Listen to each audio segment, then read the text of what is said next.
प्यारे बच्चों, SSC board में आने वाला दूसरा सवाल यानी कहानी लेखन। तो कहानी लेखन की डेफिनेशन या कहानी लेखन किसे कहा जाता है, तो उसकी डेफिनेशन समझते हैं। किसी घटना के मनोरंजन पूर्व यानी कोई इंसिडेंस घटना यानी इंसिडेंस के मनोरंजन एंटरटेनमेंट वर्णन को कहानी कहते हैं। तो कोई घटना कोई इंसिडेंस मनोरंजन पूर्व या एंटरटेनमेंट पूर्व वर्णन जिसका किया जाता है उसको एंटरटेनमेंट पूर्वक जो वर्णन किया जाता है उसे कहानी कहते हैं। इसके द्वारा जिज्ञासा यानी क्यूरियोसिटी और कल्पना शक्ति यानी इमेजिनेशन पावर के साथ साथ इसके साथ में यानी जिज्ञासा क्यूरियोसिटी और कल्पना शक्ति इमेजिनेशन पावर के साथ साथ भाषाई कौशल और क्षमताएं भी विकसित होती है। और लैंग्वेज कौशल्य यानी लैंग्वेज का जो कौशल है, खूबियां हैं और क्षमताएं हैं, क्वालिटी है, वो भी विकसित होती है। तो कहानी लेखन लिखने से पहले उसके बारे में कुछ नियम है या कहानी लेखन लिखते वक्त किस तरह से लिखना चाहिए, तो कहानी लेखन बहुत बेहतरीन होगी। तो उसके कुछ नियम नीचे बताए हुए हैं। कहानी लेखन के संबंध में ध्यान देने योग्य बातें। तो कहानी लिखते वक्त कौन सी चीज़ों पर ध्यान देना चाहिए यह आपको नीचे बताया है। पहला, कहानी लिखने से पहले रूपरेखा को 2-3 बार पढ़ लें। तो कहानी लिखते वक्त जो आउटलाइन दी गई है, रूपरेखा जो दी गई है, उसको 2 से 3 बार पढ़ लेना चाहिए। दूसरा, हर वाक्य पूर्ण तथा क्रम से लिखे। हर एक सेंटेंस हर सेंटेंस पूर्ण यानी कंप्लीट तथा क्रम से लिखे। एक के बाद एक सीक्वेंस से ऐसे सेंटेंस लिखना चाहिए।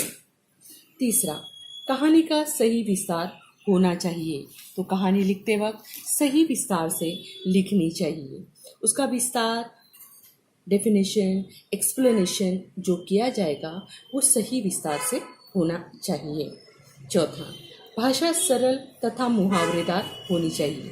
तो भाषा जब लिखें तो सरल सिंपल लैंग्वेज तथा मुहावरेदार होनी चाहिए। बीच बीच में जहाँ ज़रूरत हो वहाँ मुहावरों का इस्तेमाल करना चाहिए। पांचवा, एक घटना पूरी हो जाए तो दूसरी घटना नए परिच्छेद से शुरू करनी चाहिए। एक इंसिडेंस पूरा हो जाने के बाद दूसरा इंसिडेंस के बारे में जब लिखा जा रहा है तो दूसरे परिच्छेद का दूसरा पैराग्राफ का इस्तेमाल करना चाहिए। कहानी लेखन का शीर्षक ऐसा होना चाहिए जो कथा वस्तु को व्यक्त करता हो। कहानी लिखते वक्त उसका टाइटल, शीर्षक यानी टाइटल ऐसा हो कि जो वो कहानी से सुटेबल कथा वस्तु को व्यक्त करता हो। वो जो स्टोरी आपने लिखे हैं उसको वो एक्सप्रेस करता हो।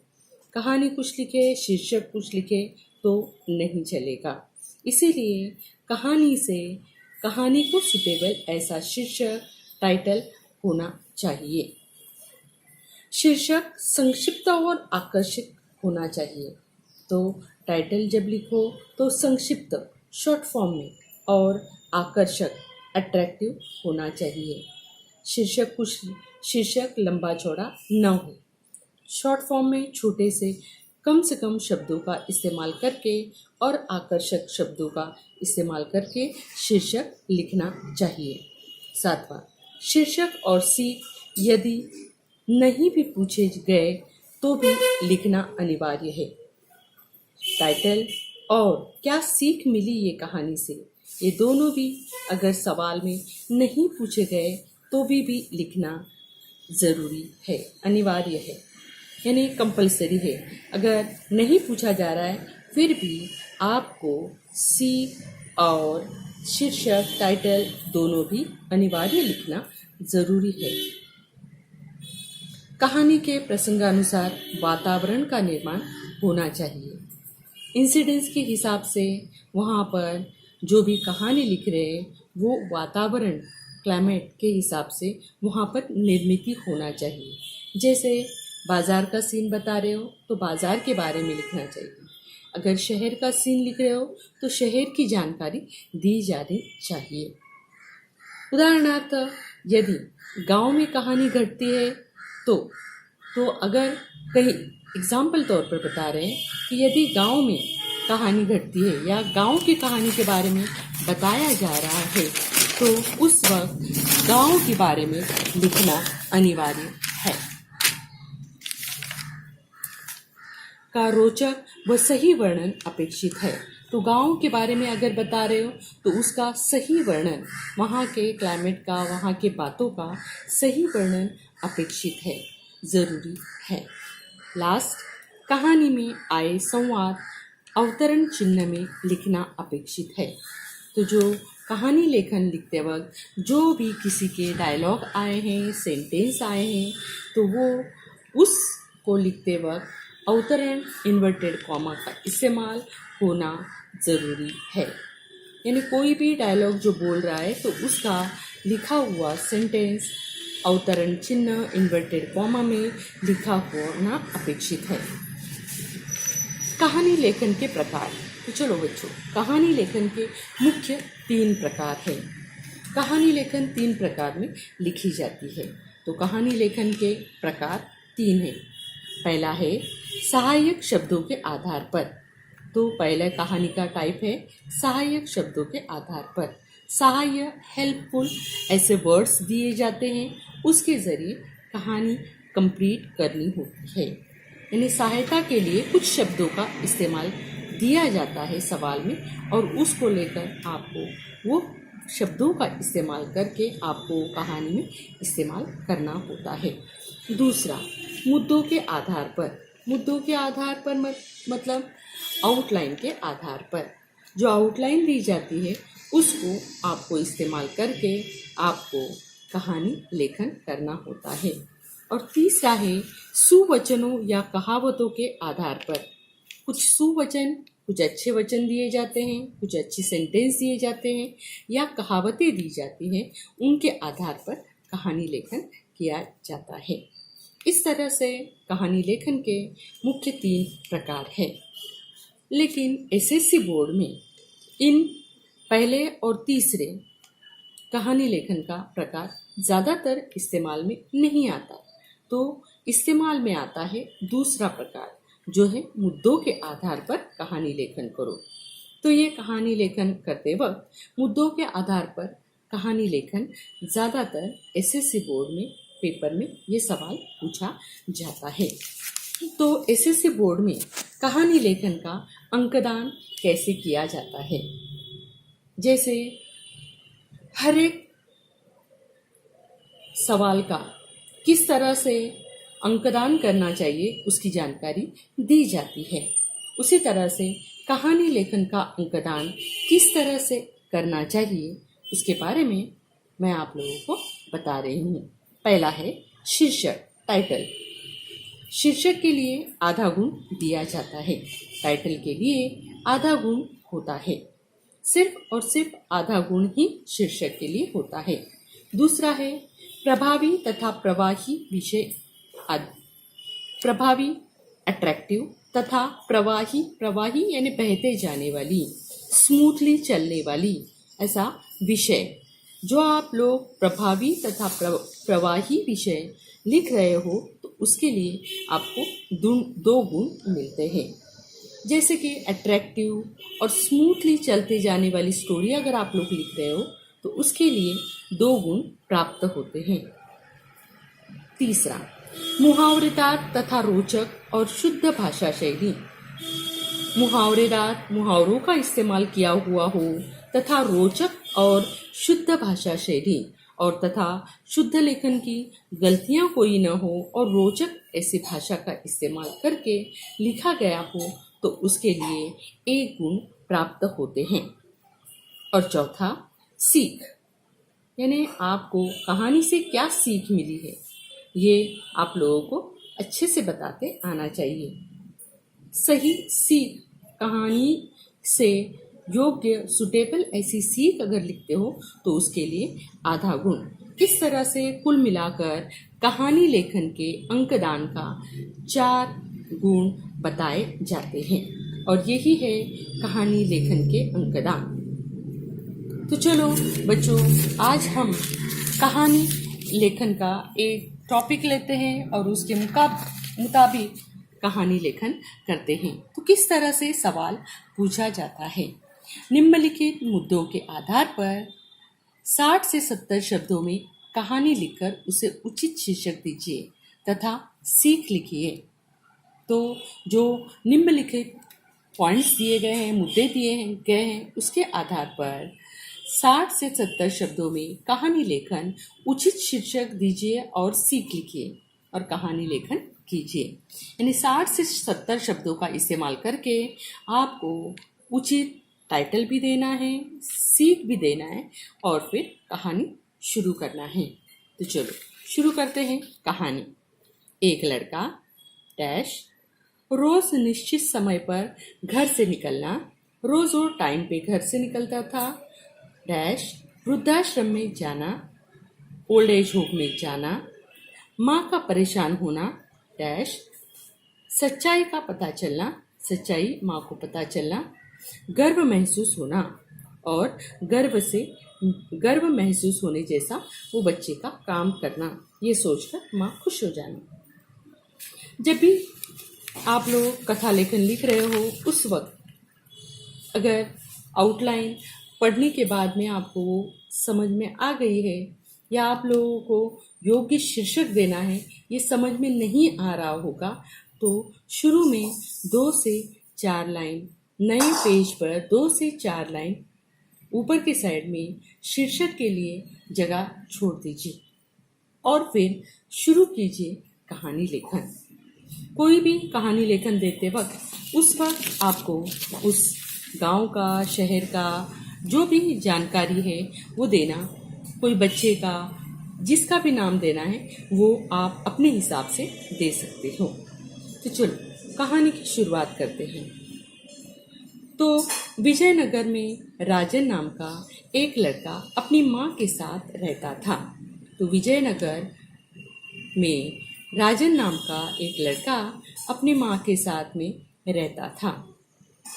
राजन बहुत गुणी था। तो राजन बहुत ही गुणवान ऐसा बच्चा था। राजन पढ़ाई तथा खेल कूद में हमेशा आगे रहता था। तो राजन पढ़ाई में तो है ही है, उसी तरह से खेल कूद में भी हमेशा आगे रहता था। स्वभाव से मिलनसार व समय का पाबंद था। स्वभाव से, बिहेवियर से वो मिलनसार, सबके साथ में घुल मिल जाने वाला और समय का पाबंद था और समय का बहुत ही पाबंद था। वह हर काम समय से करता था। उसका हर एक काम टाइम पे पूरा होता था। यानी समय का पाबंद और पढ़ाई में, खेल कूद में भी होशियार, इस तरह के राजन के गुण विशेष थे। राजन, अब दूसरा परिच्छेद। राजन पिछले कुछ दिनों से विद्यालय से घर आते ही घर से निकल जाता था। तो राजन कुछ ही देर बाद जैसे ही स्कूल से वापस आता, विद्यालय से घर आता, तो घर से निकल जाता था। तो घर में आने के बाद में कुछ ही समय में वो घर से बाहर निकल जाता। राजन की माँ ने सोचा कि वह खेलने जाता होगा। जैसे स्कूल छूटने के बाद में राजन घर आता तो माँ को लगा कि अभी खेल कूद करने के लिए राजन अपने दोस्तों के पास जा रहा होगा। लेकिन एक दिन जब राजन के मित्र उसे बुलाने घर पहुंचे तो सच्चाई पता चली। तो लेकिन माँ को लगा राजन बच्चों के साथ, मित्रों के साथ में खेलने के लिए जाता है, इसलिए माँ ने कुछ ना कहा। लेकिन एक दिन जब बच्चे, उसके दोस्त उसे बुलाने के लिए आए तो माँ को पता चला कि वो अपने दोस्तों के साथ में खेलने के लिए नहीं जाता। मित्रों ने बताया कि राजन उनके साथ खेलने नहीं जाता था। तो दोस्तों ने बताया, जो बुलाने आए थे उन्होंने बताया कि राजन हमारे साथ खेलने के लिए नहीं आता। राजन के मित्रों की बात सुनकर माँ चिंतित हो गई। तो राजन के बारे में मित्रों ने जब बताया कि वो हमारे साथ खेलने कितने दिनों से नहीं आ रहा है, ये बातें सुनकर माँ को चिंता हो गई। माँ परेशान हो गई। शाम को घर लौटने के बाद माँ ने राजन से पूछा, तो जब स्कूल से आने के बाद जब खेल कूद कर वो आ गया, तो उसके बाद में माँ ने शाम को राजन जब घर लौटा तो माँ ने राजन से पूछा, बेटा राजन, तुम्हारे मित्र तुम्हें बुलाने आए थे। बेटा राजन, तुम्हारे दोस्त, तुम्हारे मित्र तुम्हें खेलने के लिए बुलाने आए थे। उन्होंने बताया कि तुम पिछले कुछ दिनों से उनके साथ खेलने नहीं जाते हो। तो उन्होंने बताया कि तुम पिछले कितने दिनों से उनके साथ खेलने के लिए नहीं जा रहे हो। क्या तुम प्रतिदिन विद्यालय से आने के बाद कहाँ जाते हो? क्या तुम अपने दोस्तों के साथ नहीं जाते हो? प्रतिदिन डेली विद्यालय से आने के बाद फिर कहाँ जाते हो? जब तुम अपने दोस्तों के साथ खेलने नहीं जाते तो फिर तुम कहाँ जाते हो? राजन ने माँ से कहा कि वह अपने नए मित्र के घर खेलने जाता है। तो राजन ने माँ को बताया कि वह पुराने मित्रों के साथ नहीं तो अपना एक नया मित्र है तो उसके घर खेलने के लिए जाता है। यह जैसे स्कूल से विद्यालय से राजन रोज घर आने के बाद थोड़े ही समय बाद घर से चला जाता। ये सिलसिला, ये बातें रोज चलती रही। राजन ने जब माँ ने पूछे हुए सवाल का जवाब दिया कि मैं पुराने दोस्तों के साथ नहीं तो नए दोस्तों के साथ जाता हूँ, ये सुनकर माँ के पास कोई जवाब नहीं था, इसलिए माँ भी खामोश हो गई। तो अब यहाँ पर बताया है कि माँ के सवाल का जवाब तो राजन ने दे दिया, लेकिन यही क्रम जैसे विद्यालय से आने के बाद बैग रखना, अपने आप को फ्रेश करना और उसके बाद में थोड़े ही समय बाद वापस से बाहर निकल जाना, यह क्रम रोज राजन काफ़ी दिनों तक करता रहा। यह क्रम राजन का काफ़ी दिन तक चलता रहा। यह रूटीन क्रम यानी यही काम राजन का काफ़ी दिन तक चल रहा था। इस रवैये से माँ काफ़ी परेशान रहने लगी। ये रवैया यानी बिहेवियर से माँ काफ़ी परेशान हो गई। एक दिन राजन विद्यालय से आने के बाद घर से बाहर निकला। माँ भी चुपके से उसके पीछे निकल पड़ी। तो एक दिन जब राजन विद्यालय से घर आया और घर से जब वो बाहर निकला, रोज की तरह जैसे निकलता था उस तरह से निकला, तो माँ भी उसके पीछे पीछे निकल पड़ी। लेकिन ये बात राजन को पता नहीं थी। राजन के थोड़े फासले पर ही माँ उसके पीछे पीछे उसका पीछा कर रही थी। कुछ दूर जाने के बाद माँ ने देखा कि राजन एक वृद्धाश्रम में जा रहा है। तो कुछ देर बाद में माँ ने देखा, कुछ फासले पर माँ जब राजन के साथ चल रही थी तो कुछ देर बाद माँ को ये पता चला कि राजन एक वृद्धाश्रम में, एक ओल्ड एज होम में जा रहा है। यानी वहाँ से पीछा करते हुए राजन की माँ जब उसके पीछे चली तो वह कुछ फासले पर जाने के बाद में माँ को पता चला कि राजन एक वृद्धाश्रम के अंदर घुस चुका है या जा चुका है। दरअसल अब दूसरा परिचय। दरअसल राजन के विद्यालय से बच्चों को कुछ दिनों पहले वृद्धाश्रम दिखाया गया था। तो कुछ दिन पहले दरअसल राजन के विद्यालय के बच्चों को वहाँ पर कुछ दिन पहले ही वृद्धाश्रम ओल्ड एज होम में विजिट कराई गई थी, दिखाया गया था। ओल्ड एज होम कैसा होता है, वहाँ पर कौन कौन लोग आते हैं, कौन कौन रहते हैं, इनके बारे में वहाँ पर राजन के साथ के जो विद्यालय के बच्चे थे और राजन भी, इनको जानकारी दी गई थी। शिक्षकों ने बच्चों को बताया था कि निराश्रितों व वृद्धों की सेवा सबसे बड़ी सेवा है। तो शिक्षकों ने उस वक्त जब वो वृद्धाश्रम में ले जाया था तो बच्चों को बताया था कि निराश्रित, जिनका कोई सहारा नहीं है, जो पूरी तरह से बेसहारा है और जो वृद्ध है, बूढ़े हैं, की सेवा सबसे बड़ी सेवा है। इनकी सेवा करना सबसे बड़ी सेवा होती है। राजन ने मदर टेरेसा की जीवनी पढ़ी थी। स्कूल में ही जो मदर टेरेसा की जीवनी जो थी, या मदर टेरेसा की जो नॉलेज, पूरी जिंदगी की कहानी एक किताब में लिखी हुई थी, कुछ ही दिन पहले राजन ने वो किताब पढ़ी थी। वह काफ़ी प्रभावित था। तो मदर टेरेसा की बातों से राजन बहुत ही प्रभावित था। अतः उसने तय किया कि वह खेल कूद के 2 घंटे का समय वृद्धाश्रम के वृद्धों को सेवा में देगा। तो उसने ठहरा लिया कि वह अपना 2 घंटे का खेल कूद का जो टाइम है, वो 2 घंटे का समय वृद्धाश्रम के वृद्धों की सेवा करने में देगा। यानी खेल कूद के बजाय वो वृद्धों की सेवा करने में अपना वक्त बिताएगा। इसीलिए राजन रोज़ाना वहाँ जाता था। इसीलिए राजन स्कूल या विद्यालय खत्म होने के बाद जब वो घर आता तो उसके बाद वह अपने बस्ते को रख देता, मुँह हाथ धो लेता, कुछ थोड़ा बहुत खाकर वहाँ से घर से निकल पड़ता। तो यह क्रम वह रोज़ किया करता। यानी वृद्धाश्रम में जाके वृद्धों की वह सेवा करने के लिए वहाँ पर चला जाता। यह बात माँ को पता नहीं थी। कुछ देर बाद राजन वृद्धाश्रम से निकलकर घर जाने लगा। माँ वृद्धाश्रम के कुछ फासले पर खड़ी थी।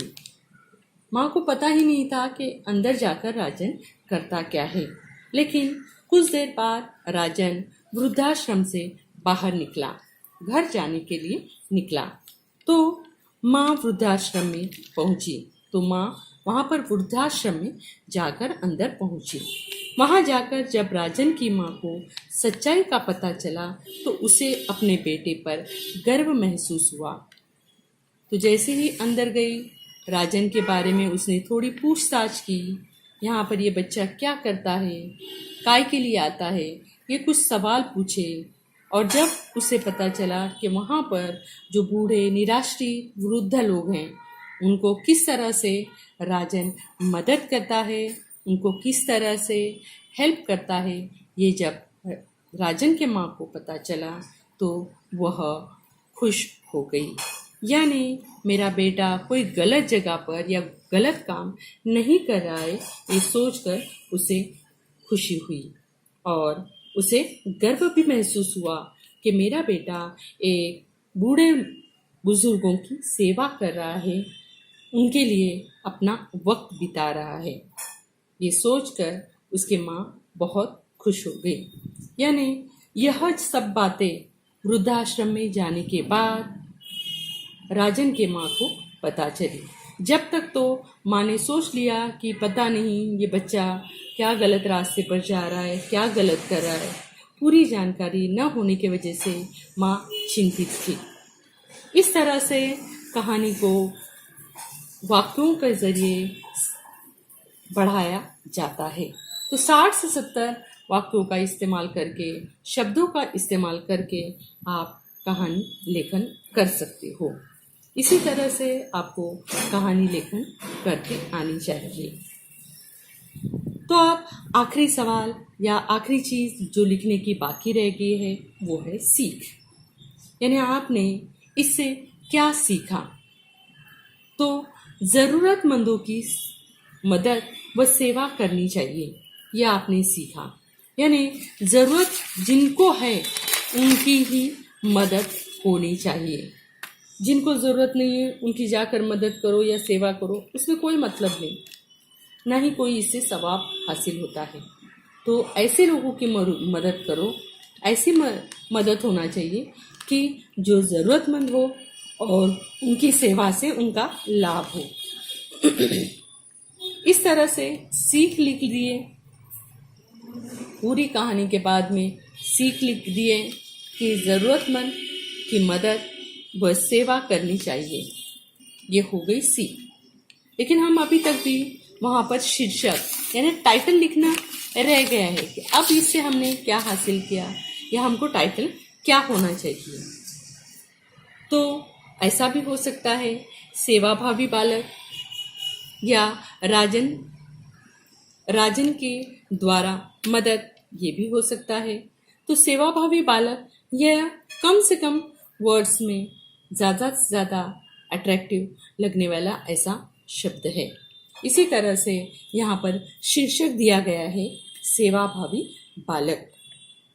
इस तरह से कहानी लेखन जब भी लिखो तो नए पन्ने का इस्तेमाल करो, नए पेज का इस्तेमाल करो। अगर शीर्षक पहले नहीं याद आ रहा, नहीं समझ में आ रहा है, आखिर में लिखने के लिए 2-3 लाइन छोड़ दो और उसके बाद में ही कहानी लेखन की शुरुआत करो। तो इस तरह से कहानी लेखन यह 4 अंक गुण मिलाने का एक जरिया है।